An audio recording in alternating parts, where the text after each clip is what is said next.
जय हिंद दोस्तों, जय जगत। दोस्तों, आज से 5 दिन पहले 23 सितंबर को नागपुर में शनिवार को रात यानी सुबह 2 बजे से जो 5 बजे तक बारिश आई, उसके वजह से नागपुर में बाढ़ जैसी स्थिति निर्माण हो गई।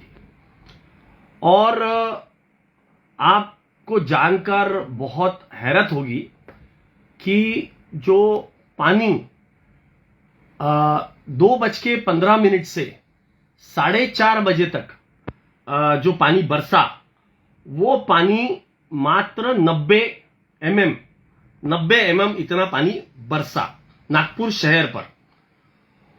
और नागपुर की स्थिति ऐसी थी कि नाले के हमारा नाग नदी, जो नाग नाला या नाग नदी कहा जाता है, उसके इर्द गिर्द रहने वाले सभी लोगों के घरों में भरपूर पानी घुस गया और भारी तबाही हुई। लोगों के घर बर्बाद हो गए। ये सिर्फ ऐसा नहीं कि ये अंबाझरी के किनारे, अंबाझरी के पास में रहने वाले लोगों का ही बहुत नुकसान हुआ, वहां सबसे ज्यादा तबाही हुई। परंतु अंबाझरी लेआउट, उसके बाद में धर्मपेट स्कूल के पीछे वाला हिस्सा, वो वहां भी बहुत ज्यादा पानी लोगों के घर में घुसा। और डागा लेआउट और शंकर नगर, जो नाले के किनारे लोग रहते थे, हमारे काशीपुरा के बस्ती में, पंछील चौक पर और शहर में अलग अलग जगह पे। तो इसका कारण क्या है? ये जो तबाही हुई, ये इतने कम बारिश में क्यों हुई? अब आप पूछेंगे कि आप ऐसे कैसे बोल रहे हो कि कम बारिश हुई। तो उस दिन के मैंने जो आंकड़े निकाले, वो आंकड़ों में मुझे ऐसा पता चला कि कुल मिला के उस दिन 24 घंटे में, यानी फ्राइडे को 5:30 बजे से सैटरडे को शाम 5:30 बजे तक, सुबह फ्राइडे को शाम 5:30 बजे से सैटरडे को शाम 5:30 बजे तक कुल 119 mm बारिश हुई। और इतनी बारिश कई बार हो चुकी है नागपुर शहर में, पर इस तरीके की तबाही कभी नहीं हुई। तो मैं थोड़ा फिगर्स निकालना शुरू किया, तो पिछले साल भी सितंबर 13, 2022 को करीबन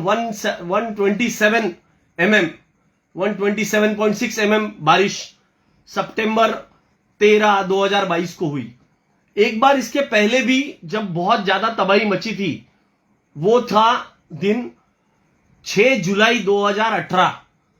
उस दिन 273 mm बारिश, यानी ये जो बारिश हुई उससे लगभग 2.5 गुना इतनी बारिश मात्र 11 घंटे में हुई थी। उस समय भी पानी घुसा था, पर इस तरीके का जो मंजर नागपुर वासियों ने देखा वैसा नहीं था। इसका कारण क्या है? इसके 2 कारण है। हैफेजार्ड डेवलपमेंट जो भाजपा ने पिछले एक समझ ले दशक में किया, वो एक बहुत बड़ा कारण है। दूसरा, नालों की सफाई ना होना, ये एक बहुत बड़ा कारण है। मैं बार बार नागपुर महानगर पालिका को नालों की सफाई के लिए अर्जियां देते आ रहा हूं। ये मैं आपको दिखाना चाहता हूं। ये पिछले साल 26 मई 2022 को दी हुई अर्जी है मेरे माध्यम से। और मैंने इसमें आयुक्त व प्रशासक नागपुर महानगर पालिका, और दूसरा मैंने दिया है उपायुक्त घन कचरा विभाग नागपुर महानगर पालिका, और तीसरा इसमें सार्वजनिक आरोग्य अभियंता सार्वजनिक बांधकाम। ये मैंने 26/5/2022 को अर्जी दी है। और इसमें मैंने साफ इसमें मैंने बताया है कि आपके जो ये जो स्वच्छता की मुहिम शुरू है, जिसमें नागपुर शहर नाग नाला नदी सफाई में खुलेआम हो रहे भ्रष्टाचार की जांच कर दोषियों पर कार्रवाई करने हेतु, और इसमें मैंने लिखा हुआ है कि जो सफाई हो रही है वो सफाई में कचरा तो यानी जो नाले का जो गाड़ निकालने का काम होता है उसमें वो तो हो ही नहीं रहा, बस वो निकाल कर बाजू में लगा दिया जा रहा है। यानी अगले बार जब भी बारिश आएगी तो वापस यही कचरा वापस नाले में डिपॉजिट हो जाएगा। यानी एक तरीके से ये दिखावे की कार्रवाई है। और मैंने ये रिक्वेस्ट किया था कि इसमें जो भी भ्रष्टाचार में लिप्त लोग हैं, जो काम बराबर नहीं कर रहे, उनके ऊपर कार्रवाई की जाए। और ये देखिए, ये मेरे एरिया में कुछ लोगों के सिग्नेचर है, उसमें मैंने पूरे नागपुर की का मेंशन किया था कि किस तरीके से पूरे नागपुर में ये काम हो रहा है कि बस दिखावे का काम हो रहा है। और कई जगह से ये नाले से निकालने की बजाय, मलबा जो होता है वो नाले से निकालने की बजाय नाले के किनारे में डालने का काम किया जा रहा है। तो अब आपको हैरत होगी कि इसके बाद में क्या हुआ। ये देखिए, ये उस समय ये 27 मई में 2022 को ये छपा हुआ फोटो है, जो मैंने जो फोटो मेरा ही निकाला हुआ है। ये नाग नदीतील मलबा काठावर आणि काठावर टाकण्याविरुद्ध कारवाई करा। दिस इज ये जो न्यूज आया था, ये न्यूज आया है पुण्यनगरी में। इसमें देखिए साफ साफ नजर आता है कि नाला कितना बड़ा है और उसे कितना छोटा कर दिया गया है। यानी ऑलमोस्ट 1/3 में पानी बह रहा है, बाकी 2/3 में तो पूरा मलबा ही पड़ा हुआ है। आप देख सकते हैं, यही न्यूज विदर्भ की बात और कुछ अन्य न्यूज़पेपर्स में भी आए थी। ये नवभारत है, जिसमें मैं जो निवेदन है वो देते हुए दिख रहा हूं। और इसमें साफ साफ लिखा हुआ है कि नदी नाले में ही पड़ा है कचरा। ये आप देख सकते हैं, नाग नदी की सफाई केवल दिखावा।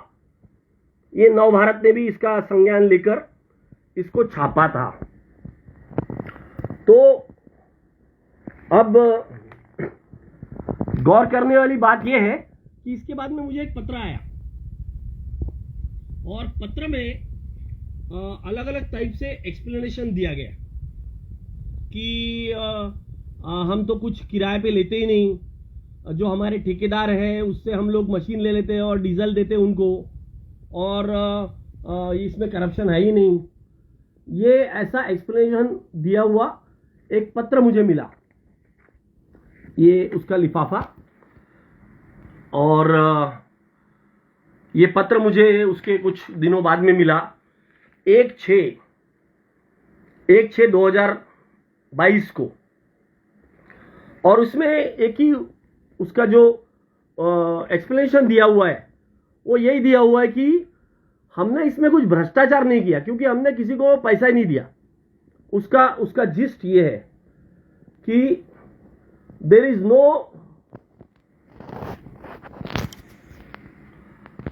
नो करप्शन, बिकॉज हमने किसी को पेमेंट नहीं किया। उनका कहना है कि हम हमारे ठेकेदारों से मशीन ले लेते हैं और हमारे एनएमसी वाले जो हमारी मशीन से वो हम यूज करते हैं और हम डीजल प्रोवाइड करते हैं, और इसमें कुछ हम कोई टेंडर वेंडर तो निकालते नहीं है, तो इसमें करप्शन होने का क्या स्कोप है। तो मैं कहता हूं कि भाई जो काम हो रहा है उसके लिए जो खर्चा हो रहा है, अगर काम ही नहीं करोगे तो खर्चा यानी पूरा करप्शन है। और ये हर साल होते आ रहा है, और ये मेरा पहला समय नहीं है, क्योंकि मेरा घर जो है 1963 से हम रामदासपेट में कैनल रोड पे रहते आ रहे हैं, बिल्कुल नाले के सामने। तो मेरे घर के सामने कैनाल रोड है, तो मालूम पड़ता है कि कितना बारिश आ रहा है, कितना फ्लो होता है नाले में। और इस तरीके की बारिश कई बार आई है। तो ये जो इस बार जो बारिश का ठिकरा, ये जो क्लाउड बर्स्ट को फोड़ा जा रहा है, वो क्लाउड बर्स्ट नहीं है, वो नाले की सफाई ठीक से नहीं होने की वजह से ये हुआ है। और आपको मैं इसके पहले वाला भी एप्लीकेशन दिखाता हूं। देखिए, ये 28 जून 2019 का है। नदियों की सफाई पर मलबा वहीं पर। ये काफी पेपर में आया था, एक दो मेरे को मिल गए तो मैं आपको दिखा रहा हूं। ये 2019 का है, नवभारत नागपुर प्लस, 28 जून 2019, क्योंकि 2018 में एक बार फिर फ्लडिंग हुई थी और उसके बाद में भी यही हाल थे। और ये मेरे लेटर हेड के ऊपर अर्जी दिया हुआ है, और इसमें भी मैंने 3 लोगों को अर्जी दिया था। म्युनिसिपल कमिश्नर, क्योंकि उस समय म्युनिसिपल कमिश्नर थे, मेयर को दिया था और आरोग्य विभाग को दिया था। और ये अर्जी में मैंने ये कंप्लेंट था मेरा कि एक तो सफाई नहीं हो रही है, और दूसरा एक मैंने एग्जांपल दिया था कि रामदासपेट में ये मलबा निकाल के उन्होंने रास्ते के ऊपर डाल दिया था, यानी फुटपाथ पे। तो ये जो ये देखिए, ये मेरा एप्लीकेशन है, और इसमें मैंने उसकी प्रतिलिपि भी दिया था अतिरिक्त आयुक्त महानगर पालिका और विरोधी पक्ष नेता, इनको भी मैंने इसकी कॉपी दिया था। और उसका रिप्लाई जो है ये किसी हनुमान नगर जोन से मुझे आया, और उनका कहना एक ही था कि क्योंकि ये जो आपने जो कंप्लेंट किया हुआ है इसका हमारे एरिया में नहीं आता है, इसलिए we are not able to reply. जबकि मैंने इसमें ये अर्जी किसको दिया, नागपुर महानगर पालिका म्युनिसिपल कमिश्नर को दिया, मेयर को दिया, आरोग्य विभाग को दिया महानगर पालिका के। बट उसका रिप्लाई मुझे जोन हनुमान नगर जोन से आया कि ये जो है ये जो एरिया है, ये एरिया हमारे इसमें नहीं आता, और हमने इसमें से जो हमारे एरिया में जो नाले आते हैं, हमने इसकी साफ सफाई कर दी है। सिमिलर वही चीज की रिप्लाई है। तो बात यह है कि एप्लीकेशन देने के बाद भी ये नाले की सफाई नहीं होती। इसमें हर साल करप्शन होता है, हर साल पेपर में छप के आए या कुछ भी कर लो आप बस इनको एप्लीकेशन दे दो, उसके बाद में ये कोई कार्रवाई नहीं करेंगे। देखिए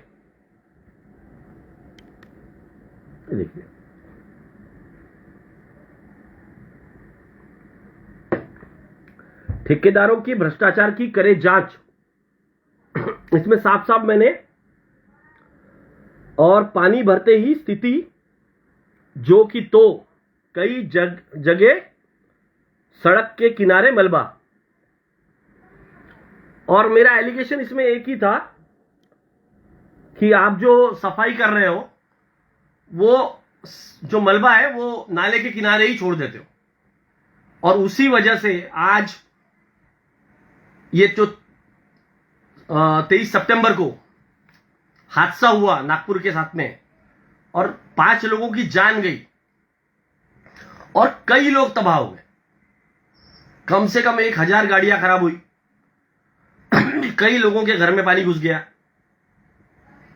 लोगों की जिंदगी बर्बाद हो गई, गरीब लोगों का सामान बह गया, लोगों की जिंदगी बर्बाद हो गई। और इसका कारण क्या है? इसका कारण यही है कि एक तो आप नाले की सफाई नहीं कर रहे हो, दूसरा आपने जो डेवलपमेंट किया है, नागपुर में बहुत छाती ठोक ठोक के बोलते कि बहुत डेवलपमेंट हुआ, बहुत डेवलपमेंट हुआ, पर नागपुर का डेवलपमेंट जो है ये नागपुर का विकास नहीं है, ये विनाश है। ये बहुत बड़ा विनाश है और यही लेके डूबेगा। ये पहली घटना नहीं है, ये समझ लीजिए, ये आखिरी घटना भी नहीं है, ये हर साल होगा। क्योंकि आपने इस तरीके से नागपुर की सड़कें ऊंची और घर नीचे हो गए, इतना घटिया डेवलपमेंट किया है कि इसमें पानी निकासी का कोई प्रबंध ही नहीं है। और ये बार बार मैं वीडियोस के माध्यम से बार बार बोलते आया हूं, और मुझे ये भी बोला जाता है कि तुम एंटी डेवलपमेंट हो। मैंने बोला एंटी डेवलपमेंट नहीं हूं, यहां वाटर पर्कुलेशन का कोई इंतजाम नहीं है, रेन वाटर ड्रेनेज का कोई इंतजाम नहीं है, बस सड़कें बनाओ और उसमें कमीशन खाओ। जितना पैसा कमीशन के माध्यम से खा सकते उतना पैसा खाया है। जितने ठेकेदार हैं ये सब करीबी लोग हैं, जो विकास पुरुष ये विनाश पुरुष साबित हो रहे हैं नागपुर के लिए। ये विनाश जो इन्होंने किया है उसका कुछ हल निकाले, नहीं तो बार बार ये होगा।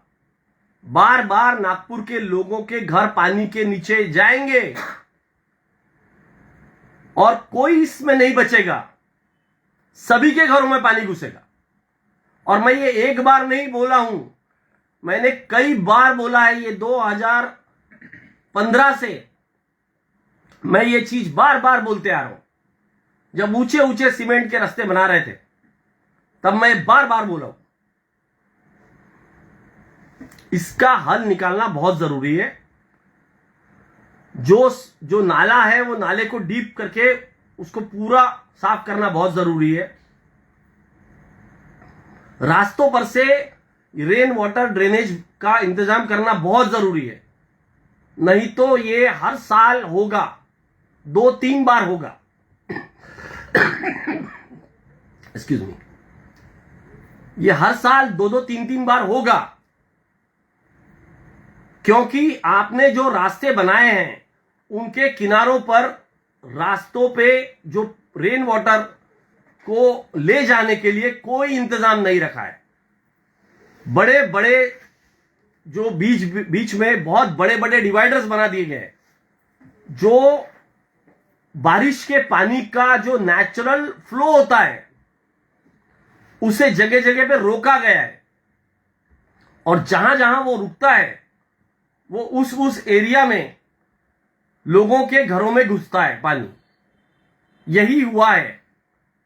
आपने जो अंबाझरी के ओवरफ्लो के जगह पे एक बहुत बड़ा विकास का काम किया, वो अंबाझरी के लोगों के लिए विनाश बन गया, क्योंकि वो पानी नाले में ना बहते हुए रेसिडेंशियल एरिया में गया।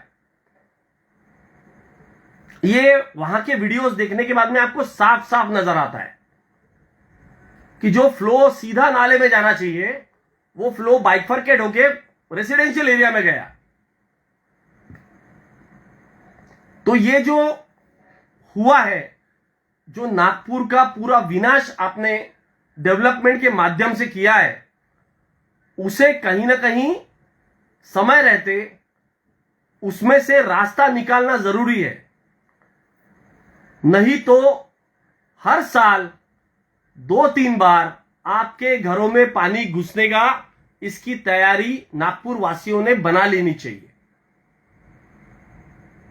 नागपुर वासियों ने बरसात में अपने घरों को शिफ्ट कर लेना चाहिए ऊंचे जगहों पे। ऐसा विकास भाजपा ने हमको दिया है, लोन ले लेकर दिया है। इतना विकास किया है कि कॉन्ट्रैक्टर और नेता, उनका विकास हो गया है और शहर का विनाश हो गया है। और यह बात मैं आज पहली बार नहीं बोल रहा हूं। मेरे फेसबुक प्रोफाइल पे कम से कम 500 वीडियो है जिसमें मैंने बार बार यही चीज बोला है कि आप रास्ते ऊंचे बना रहे हो, लोगों के घर नीचे है और पानी निकासी का प्रबंध नहीं किया है। ये बार बार बोला है। घटिया क्वालिटी का कंस्ट्रक्शन है। जो ठेकेदार है वो इनके रिश्तेदार, क्लोज दोस्त, करीबी लोग, ये ठेकेदार है। जिन्होंने जोरदार पैसा कमाया है और उनके माध्यम से इन्होंने जोरदार पैसा कमाया है। तो विकास पुरुष का विकास हुआ, उनके करीबियों का विकास हुआ। विनाश किसका हुआ? नागपुर के लोगों का विनाश हुआ। नागपुर के लोगों का, नागपुर के जनता का विनाश हुआ। इसके खिलाफ बार बार आवाज उठाई गई, मैंने बार बार आवाज उठाई। मैंने आपको दिखाया किस तरीके से मैंने इसके समय रहते अर्जिया डाला, कैसे मैंने आवाज उठाया। और ये सिर्फ ये नाले के लिए, नाले सफाई के लिए अर्जियों की बात नहीं है। ये तो मात्र दो मेरे माध्यम से दिए हुए दो रिप्रेजेंटेशंस है। इसके अलावा मैंने बार बार ये सीमेंट रोड पे जो काम हो रहा है उसके ऊपर बहुत बार मैंने अलग अलग तरीके से आवाज उठाई है, अलग अलग तरीके से रिप्रेजेंटेशन दिए है कि ये रास्ते आप जो है वो ऊंचे बना रहे हो तो खोद के बनाओ, तो उतने ऊंचे नहीं बनेंगे।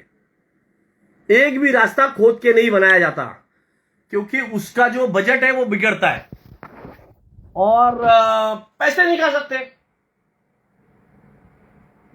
ये पैसे नहीं खा सकते। इसलिए ये जो है ये पैसे खाने का काम है। बार बार मैंने एप्लीकेशन दिया है, अलग अलग अधिकारियों को दिया है, नागपुर म्युनिसिपल कॉर्पोरेशन को कई बार दिया है। ये तो मैंने दो आपको जस्ट दिखाया क्योंकि मेरे हाथ में लग गई। ये कुछ मेरे न्यूज़पेपर कटिंग्स मेरे हाथ में लग गई, इसलिए मैंने आपको दो दिखाया। नागपुर का आने वाले समय में अगर आप जनता अगर ये चाहती है कि उनके घरों में पानी ना घुसे तो आवाज उठानी पड़ेगी। और ये जो इन्होंने पूरा नागपुर का सत्यानाश करके रखा है उसको रिपेयर करवाना पड़ेगा, पानी निकासी का प्रबंध करवाना पड़ेगा। नहीं तो तैयारी रखो और बरसात में अपने घर शिफ्ट करो। धन्यवाद। एडवोकेट अक्षय समर्थ, महाराष्ट्र के नागपुर से। धन्यवाद।